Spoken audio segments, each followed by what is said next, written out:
Hey everybody, it's your girl Bunny. To all of my returning subscribers, hey, how you doing? And for those of you who are new to the channel, welcome. Kick your feet up, subscribe to this family-friendly channel, and don't forget to click the notification bell so you don't miss any posts. Also follow me on Instagram at the same profile name so you don't miss the sneak peeks of what's coming up next. In this video, it's Atlanta Season 3, Episode 5 entitled Cancer Attack. I give a full episode recap with photos offset to the side, and then I give my review at the end. No need to dig around. I keep all of the minute marks in the comments. It's all coming up next. Several workers bring in carts holding concert equipment. It's a busy all over the place day with assistants trying to keep up with the demands. Earn also wants eyes to be stayed and planted on Paperboy.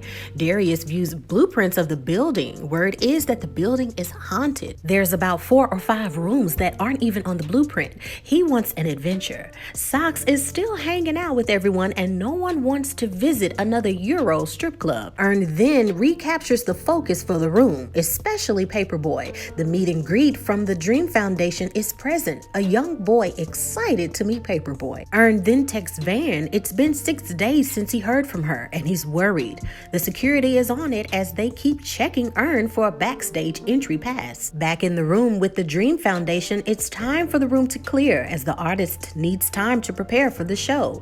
Earn confirms that the ginger beer is on stage, but he's got to drink more water. He reminds Al that he's been sweating a lot lately and he can become dehydrated. Al tries to have light conversation with Earn about how he's been doing, but Earn is too focused on the show and doesn't have time. Darius gets Al ready, and a random person is on stage screaming for Paperboy. Clearly there's an issue with security. They will address that later. Al hits the stage and Darius doesn't control his urge to dance and vibe. After the show, Al has lost his phone. The last time he saw the phone was with the young boy from the Dream Foundation. Apparently the family was rushed and now with the paramedics having a cancer attack. Earn catches up with the paramedics and the young boy wants to know what's up. If he can help in any way to help out Paperboy, he will. Earn then goes to the gurney to try to search for the phone, but the father isn't having it as his actions are coming off really disrespectful. Bad news, Al doesn't have his phone backed up, neither does he have it connected to iCloud due to conspiracy theories from Darius. Xoxo thinks that the stage manager may have something to do with it. Apparently, he's the same guy who was randomly on stage. Earn learns that the real stage manager was never present for the concert or even before or after. The guy he saw was Folk's nephew, Wiley. Earn wants to talk to him ASAP. An artist has had something stolen during one of his events. While Folk goes to search for Wiley's number, Earn grabs a resume that's on a desk nearby. Earn then calls the number on the resume, but Wiley denies that he has the phone.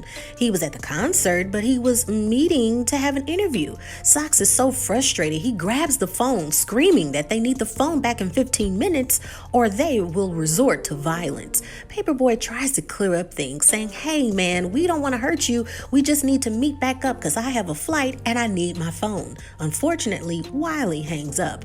They wait and wait for Wiley and finally he arrives. Earn tells Xoxo just to stay behind so they can handle everything peacefully. Wiley claims that he doesn't have the phone and that he only was backstage all day for the interview. That's it. He also notices that, wow, if you threaten me, then that means the phone must be pretty important. What does Paperboy dream of? Box top Chevy or kissing the thorn on a rose? It will make you not want to trust anything too beautiful. Al has had enough of his rambling and leaves the room. Al explains that Box Top Chevy and the rose reference was from a song he never released, but the song is on his phone. Earn suggests the good cop, bad cop technique. Earn tries to seem relatable. Maybe he took the phone because he was too excited as a fan and now he's embarrassed to return it. Wiley says that he notices Earn doesn't have the same southern dialect as Paperboy. Was he ever told as a kid that he talks white? A comedic break as Wiley asks for a cigarette as if being interrogated by real cops. He even asks if he can make a phone call. Earn lets him know that, man, you're not in jail and you can call whomever you want. Al is ready to beat him up, but it seems like even that won't work. Wiley wants to make a call, but he doesn't have a phone. So Earn offers to call a number for him, and Wiley gives him Paperboy's number instead. Now Al is even more pissed, grabbing him, demanding the phone. Folk believes that his nephew is 19, but Wiley is actually 32. Earn notices that the bad behavior is evident that he hardly knows his own nephew. Wiley to him is practically a stranger. On top of that, Sock sees that the address that's on Wiley's resume is the headquarters for Cirque du Soleil. Sox is so upset that he almost says the N-word. Sox thinks that Folk is in on the entire scam. Al and Earn want to speak with Wiley alone. Wiley is ahead of the game with their terrible good cop, bad cop routine. Neither will he say anything that might be recorded on a cell phone. They need to resort in something else. Earn leaves the room in frustration, and Al takes a chance to be transparent. He tells him that he hasn't written anything in 7 months, although while on stage that evening he found his voice again. He notes that he voices certain things that he's found in his life recorded on the phone. He needs that phone. But nothing Al says seems to register with Wiley. Instead, he grabs a guitar and tells a story about a love lost. When he heard the Postal mixtape, he for once felt sane. He felt the same way Paperboy did in those songs. He sings about friendship and a love lost. Visions of a mountain inside and out. Never how it needs anything else in life but that one person. He concludes, thanks Paperboy for seeing him, and wishes him well on finding the phone before leaving the room. It's been a long night, and it seems that all is lost before they all board the tour bus. Sox apologizes to Al about his behavior, and Earn notices that after 6 days and deep concern for Van, she only replies with a thumbs up emoji. The closed scene shows Sox with Al's phone in his hand, which he then discreetly throws in the trash. And that is the end of the episode. And now it is time for your favorite part of the video. That's right, my review. So this episode gave us a breather, meaning in a lot of seasons, they have crescendo episodes. With episodes 1 through 3, there was so much to dissect and talk about. So with this episode, there's more monologues and it slows down a little bit to give us a breather. It happens in a lot of series. So let's talk about Van. It's been 6 days. Earn has reached out to her with pure concern, and as I mentioned in episode 2, that Van, this character, is lost in who she is. It's evident that she's showing early signs and deep signs of depression. And also with depression, we have this connection of no caring, which is basically you don't care about people having deep concern for you. You blow it off. It's this transfer of manipulation. It's this transfer of letting other people for once, quote unquote, feel sad or worried or upset. Her journey with Earn has been up and down. They are both trying to co-parent, but at the same time, things career-wise for Van aren't going so great. From the character's perspective, she had a situation at work from the previous season that it had a domino effect in her life, right? She was working, she had a job, it paid the bills, it was taking care of everything. And Earn, on the other hand, seemed like his life was a mess. He wanted to be this road manager, right? He wanted to have this career within the industry. And now his dreams and inspirations and aspirations are coming true. He's actually on tour. He's making things happen. And I think more than anything, this made her developing depression take us spiraling ways and crash down, because wow, I was taking care of this person, I was supporting this person, even to the point to where I wanted to cut them off, right? Which was the Ernst character, that I didn't want him around. He wasn't bringing enough money in. He's sleeping on people's couches. He doesn't really have anything. He can't even take me out to eat, and to seeing, wow, this person that started off low is passing me, right? Her education, her parents, where this is, I don't care type of level. Some people were confused about Van. But if you pay attention, if you watch a lot of murder mysteries, if you watch a lot of documentaries, those are usually the first steps in depression. And you're seeing people that you took care of surpassed you. I can only imagine how that's making the character feel. She's wanting Ern to hurt. She's wanting him to be worried. She, in the last episode, right? Episode 3, we saw her checking her phone when Ern is like, hey, where are you? When she didn't get in the van. She doesn't care. She was actually enjoying the fact that he was so worried. Now let's talk about Xoxo, right? Xoxo is, to me, I'm getting a symbolism of when it comes to deception and fake friends.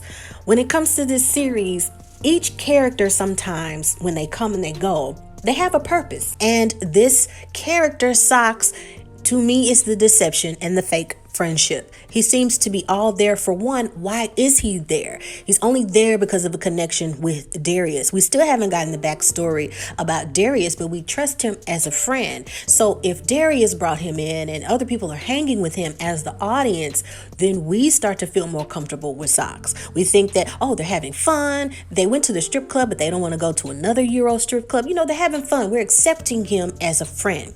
And we see in this episode the deception. It's very obvious that Wiley, this character, he took advantage of his mental health capacity and his state to take advantage of that situation to deflect his guilt.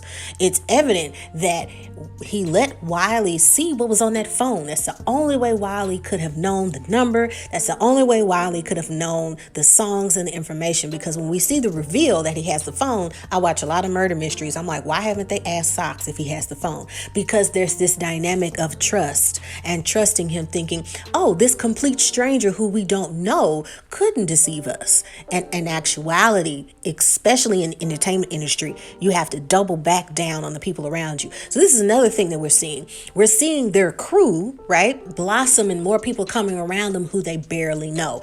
It's clearly something that Donald Glover is inserting in there, possibly from his own personal experience, being a celebrity, winning Emmy Awards, having all of this stuff, and your circle getting larger, and you're like, where all these people come from? You hear it in a lot of songs, where people are just like, where all these people come from? I don't know these people. That type of stuff happens when they see your fame, when they see who you are. A lot of people will take advantage of that thing that's happening in your life. Now let's talk about Ern. Ern is complete work mode, and as I suggested in episodes 1 through 3, I think Ern is going through the motions. That he wanted to have this life, he wanted to be this manager, he wanted to be in the industry, but I think he's slowly seeing that this might not be for me. He seems disconnected in the fact that he doesn't seem like he's excited to do it anymore. He's going through the motions, and we see that in that scene where Al tries to have some small talk with him, and he's like, okay, stay focused, drink your water, don't get dehydrated, whatever. It's like really not that friendship, close bond as we saw in the previous seasons. So it seems like he's becoming more disconnected from the art, from the industry, from the craft. Now Al is very disconnected as an artist. It's something that we were able to see in this episode. He shares with a complete stranger, Wiley, that he has not written anything in 7 months. The fact that he'll go to his room and think and have an idea, but it's nothing. Now, every artist, no matter how great, has had a moment of writer's block. And usually writer's block happens when that artist has reached a transition in their career. An example, Nicki Minaj, motherhood, marriage, and she says she had mental block, being on this person that's able just to push out #1 songs and songs we remember, where she just hit this moment of not being able to express what was on her mind. How do I reconnect with my audience? How? So a lot of artists go through that. Now he's a rookie in this, and he's an artist. So we're already showing some signs of burnout. Who am I as an artist? Do I really even want to do this? I try to think of something, but nothing comes out. And when he has this moment of purging his feelings on the phone, we see this moment to where, he's like, I lost my phone. I've got to have my phone, because he finally was able to purge those feelings. And that's why the phone was so important. That's why the phone was this moment of, I finally get to be myself, and we will never know what that true self is. He has stories to tell. It's this image of paperboy, right? His moments of seasons 1 and season 2, he's a hustler, right? And he's trying to do whatever he can to make money, but he has more to tell. We finally got to tap into a little bit of the softness and the transparency character that he really is. And Wiley represents the fans who actually connect with the music, who actually connect with the artists. So Wiley was this, even though weird and we were frustrated with him, we automatically assumed he had the phone. We automatically assumed that he was just going through the motions. It's very obvious that he doesn't have anybody in his life who he connects with, even when we talk about folk who he's like, I know him, he's 19, he doesn't even know that much about him. The last time he talked about him, he was in a juvenile correctional institution. It's this disconnect. And Wiley expressed that, wow, this was the first time I listened to your mixtape, but I was able, when I had a loss, and you had a loss with Rose, and I had a loss with something similar, and I connected with you. Hopefully that's something that Al will note, and that people honestly do care. You have this person who literally is having what they call an episode cancer attack, right? Who's saying, hey, I'm willing to answer some questions or do whatever I need to do in the midst of his, crisis. He's like, let me help, So it's really deep to sit there and think about, okay, what is this episode trying to say? This episode is really showing us this transition of all of the characters. Al, Ern, Van, everybody. Who's coming around you, who are true friends, and who are people that you are outgrowing, but maybe you can't admit to it. Let me know what you think. Subscribe, hit that like button, and don't forget to follow me on Instagram so you don't miss the sneak peeks of what's coming up next. Stay tuned, you guys, as we have Inventing Anna, the Netflix original series. You don't want to miss it. In the meantime, in between time, remember to take care of yourself and each other. Bye.